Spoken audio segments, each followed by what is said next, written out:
Hi, welcome back.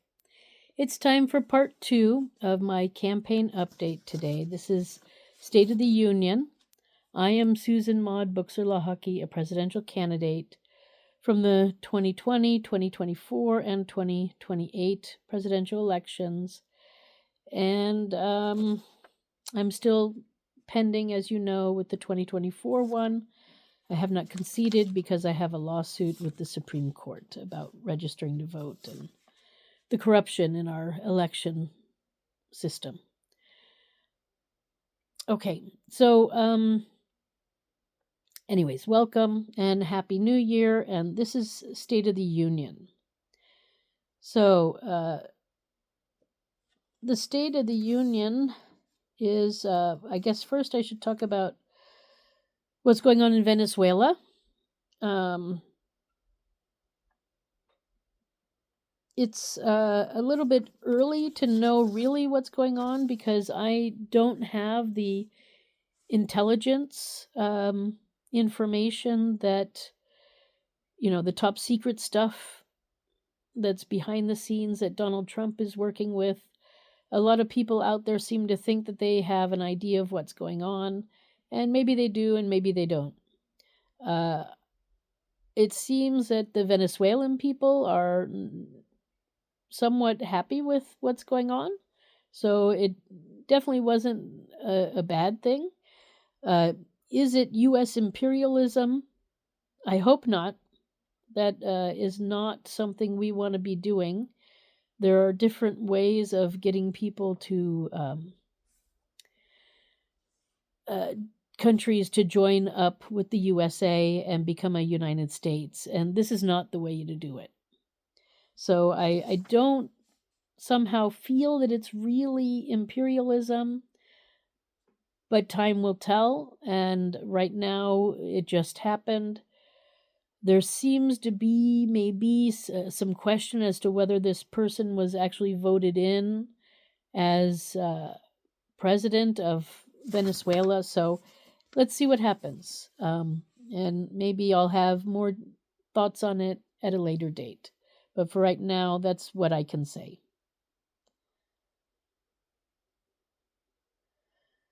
Then I sort of get a feeling,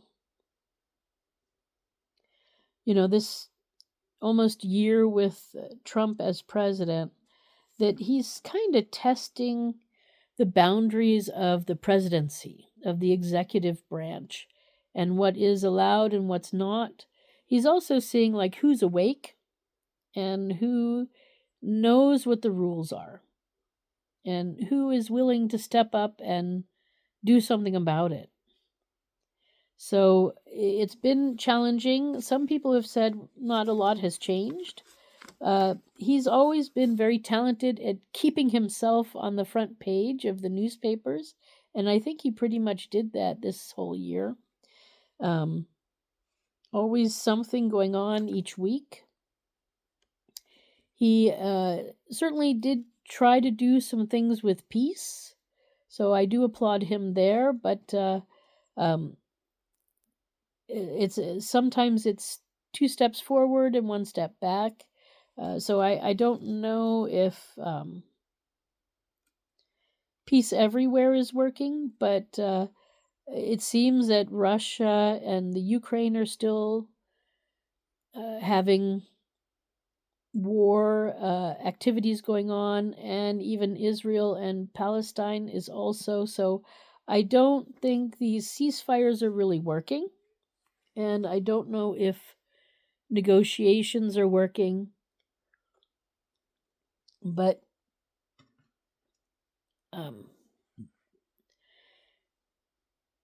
technically he's president of the United States as well. And so being the peacemaker is a great thing too, but it isn't the only thing. And so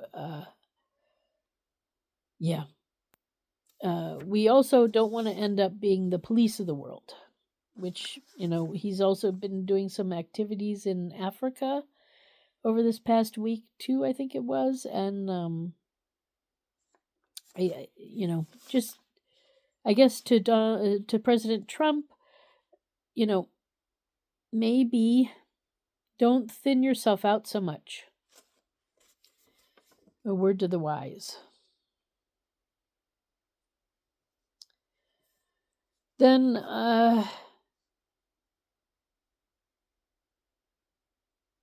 yeah. So we're seeing that the three parts of the U.S. government are working.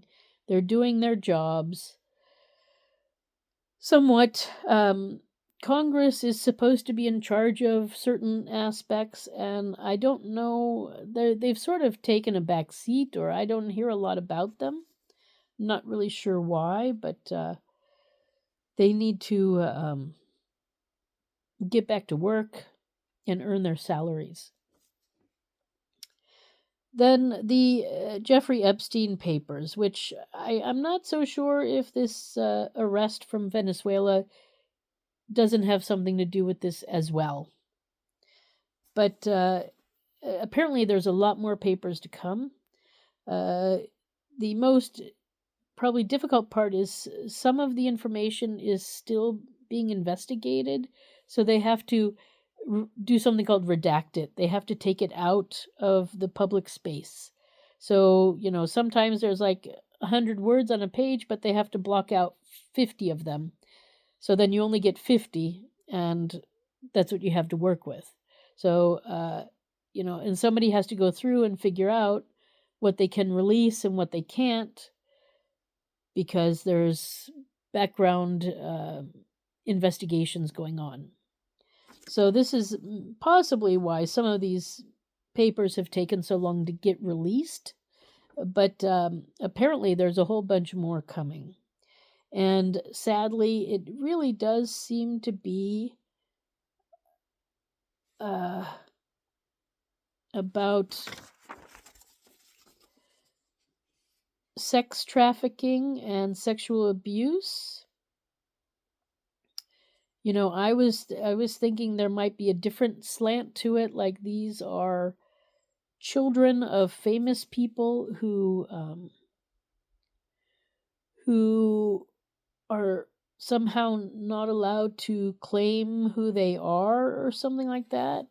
But it does really, I have to admit it now, it seems to really be going into this direction of some sort of sex abuse, sex trafficking club, and some of the people are underage.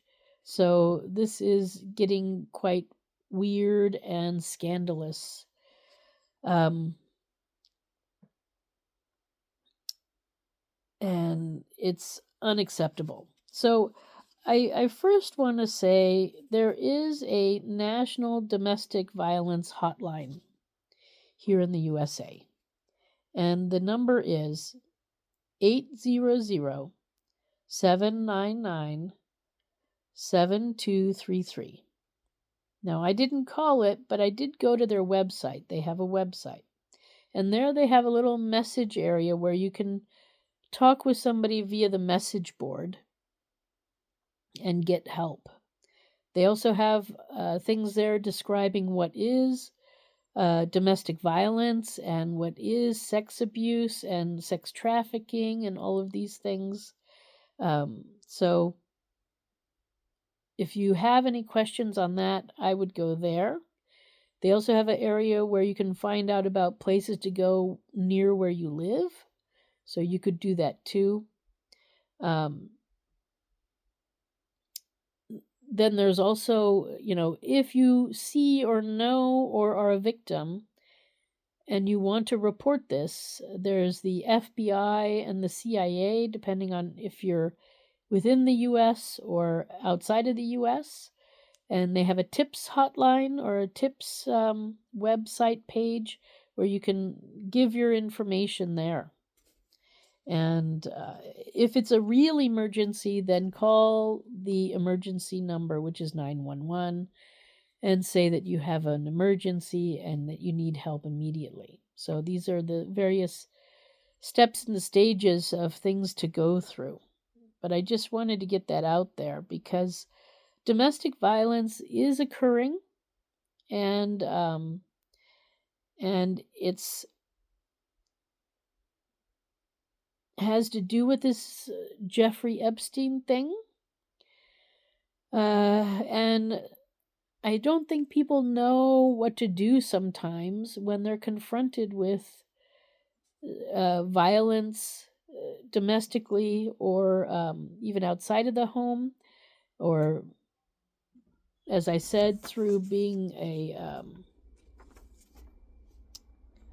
trafficked person. So I'm putting this out there now so that people know what their options are. And if you know somebody, what their options are. So, yeah, the Jeffrey Epstein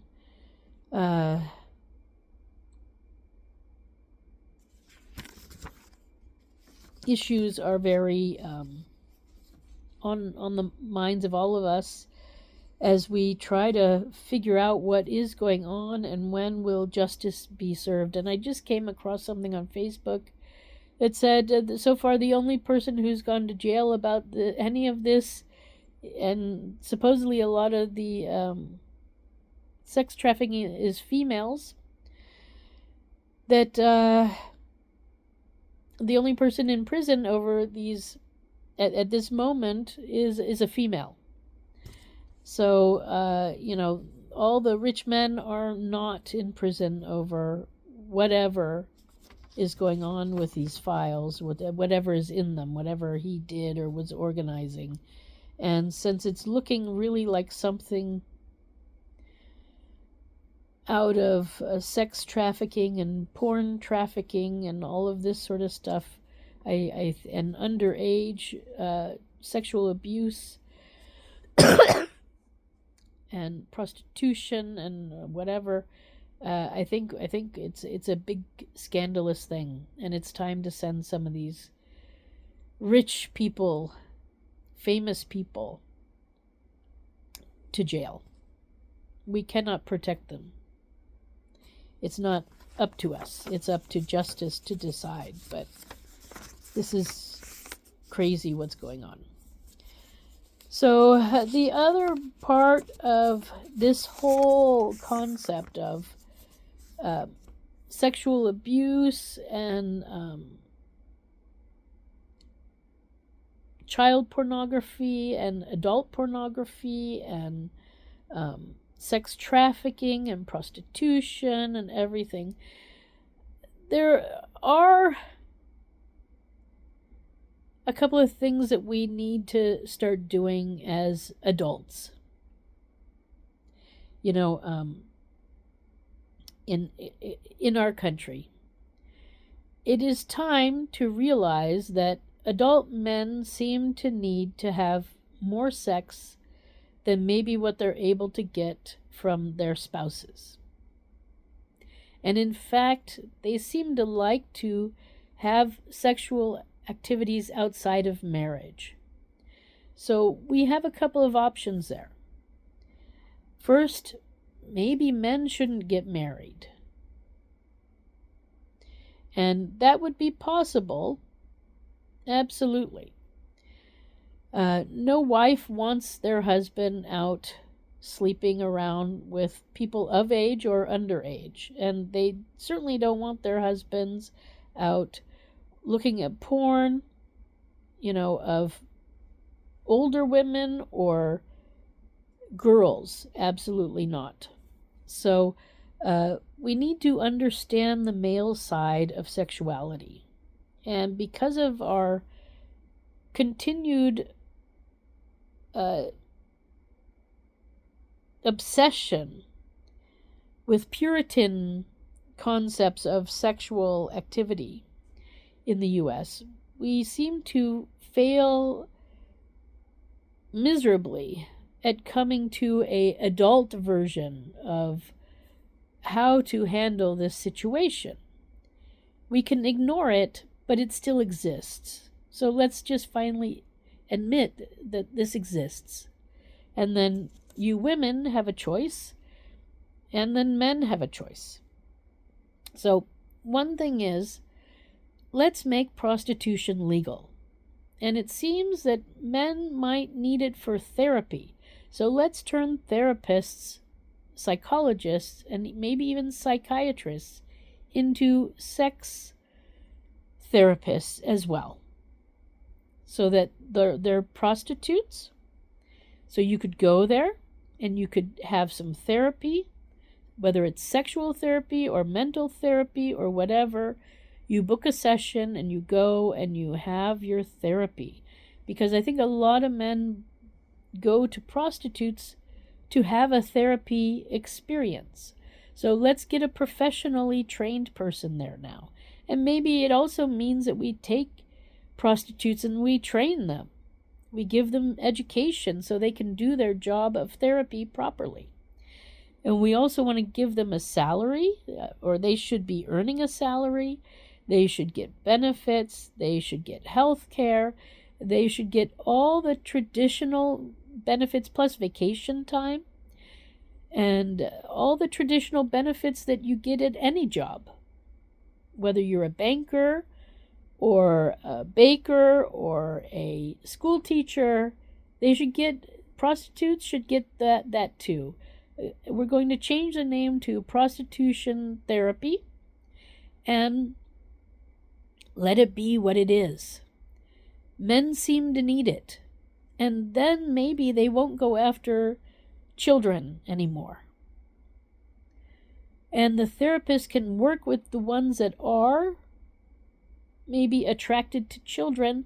They can help them change and be more into an adult woman, if that's what they choose. Or maybe they like men. And again, if they like boys, to help them to leave that abusive concept and move to adults, so that their attraction is to adult men or adult women, whatever the case may be. So it's time, USA. We have to pretend, we cannot keep being Puritans. It's not working. It's time to grow up, is what it is. Sexuality has nothing to do with your religion. And it's time to stop letting people get abused and raped and killed even because a rape goes bad or the intent was to kill. So these people are sick and they need therapy. They need mental therapy. And this is the best way to do it. Turn prostitution into a therapy. Make it available in every state, in every city, every town, where one can go and have a healthy conversation, possibly a healthy sexual experience, and take the criminality out of it. Actually, it's keeping our children safe, boys and girls, and keeping men and women safe too, because men and women, girls and boys, get raped. And the biggest perpetrators are men. So they need this service. It's therapy. It's time. We're old enough. We're all adults, and it's time. We need to take that elephant out of the room. It has nothing to do with religion. It has everything to do with having a healthy way of dealing with sexuality. Now, I'm going to continue with this in the next one, with this theme, with a little bit more of a point on women and the war on women that's going on. But I wanted to get that first part out. So, yes, this is something we absolutely need in our country. Too many women are still being raped. Too many people are still, so men and women, boys and girls are being raped in the US on a regular basis, sometimes daily, and it's got to stop. And we've tried locking them up, we've tried ignoring it, we've tried all sorts of things, and it doesn't work. So it's time to move in this direction. And I think this will be a good solution. So that's the end of my State of the Union for today. I will be back with the State of the World. So this is the end of part 2. I am Susan Maud Buchser-Lochocki. Susan4USA.com is my website. And that's Susan, the number 4, USA.com. And I'll be back with State of the World in a second. Okay, have a good day. Bye for now.